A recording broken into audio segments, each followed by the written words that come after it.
สวัสดีค่ะพี่น้องสุภูสุขคนยายเจิมชนบทสวีเดนยังไดทุกคนสบายดีบ่ยายเจิมก็สบายดีอยู่ค่ะมื้อนี้ได้มานั่งเว้าทักทายทุกคนมาเฮ็ดคลิปสั้นสิเอารูปหลานชายเด็กชายปิ่นโตให้ทุกคนดูนะคะเขาก็เกิดมา3 อาทิตย์แล้วพ่อกับแม่เขาก็ส่งรูปมาให้ยายเจิมเบิ่งซุมื้อนั่นล่ะค่ะเดี๋ยวจะเอาลงให้เพื่อนๆใน YouTube เบิ่งเด้อค่ะยายเจิมก็เฮ็ด YouTube เนาะค่ะก็มีหลานก็อยากเอารูปหลานลงไปให้ทุกคนเบิ่งนั่นล่ะค่ะไอ้ก็จักสิเว้าหยังบ่มีแนวเว้าก็ว่าสิเอามาเฮ็ดคลิปสั้นเอารูปหลานเอา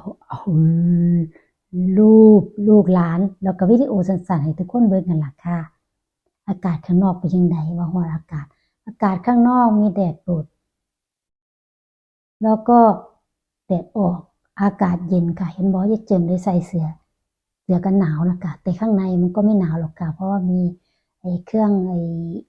อุ่นอยู่ย่างออกไปข้างนอกนี่จะเย็นเจี๊ยบเลยล่ะค่ะหน้าร้อนก็ไม่รู้ปีนี้ทำไมถึง